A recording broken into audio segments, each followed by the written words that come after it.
ട്രംപും നെതാന്യാഹുവും കൂടി നേരത്തെ കൂടിയാലോചിച്ചു ഇറാനെ തകർക്കണം എന്ന് തീരുമാനിച്ചു. ഇറാനെ തകർക്കുന്ന കാര്യത്തിൽ രണ്ട് കൂട്ടരും തമ്മിൽ ഐക്യമുന്നണിയാണ്.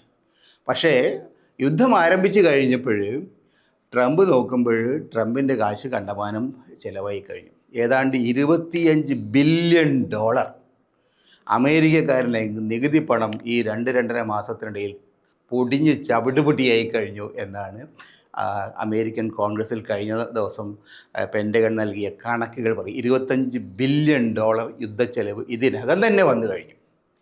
അമേരിക്കയുടെ മിസൈൽ ശേഖരം, ആ ശേഖരം വലിയ ശക്തിയുള്ള ശേഖരമാണ്. ലോകത്തെ ഏറ്റവും കരുത്തുള്ള മിസൈലുകളുള്ള ശേഖരമാണ്. പേട്രിയറ്റ് പോലെയുള്ള മിസൈലുകൾ, അതെല്ലാം അതിൻ്റെ ശേഖരം കൂടുതൽ ശോഷിച്ചു കഴിഞ്ഞു. എന്താ കാരണം? ഇറാൻ ഷഹേദ് എന്ന് പറയുന്ന വളരെ സാങ്കേതികമായിട്ട് അമേരിക്കൻ മിസൈലുകളെ പോലെയൊന്നുമില്ലെങ്കിലും വളരെ കരുത്തുള്ള ഡ്രോണുകളാണ് ഈ യുദ്ധത്തിൽ ഉപയോഗിക്കാൻ തുടങ്ങിയത്.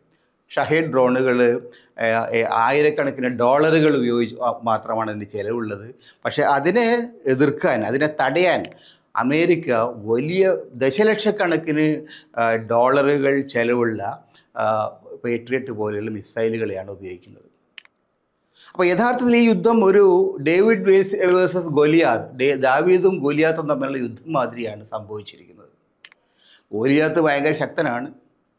അതീവ കരുത്തുള്ള ഗോലിയാത്തിനെ ബുദ്ധിമാനായ ദാവീദ് തകർത്ത് തരിപ്പണമാക്കി എന്ന് ബൈബിളിലൊരു കഥയുണ്ട്.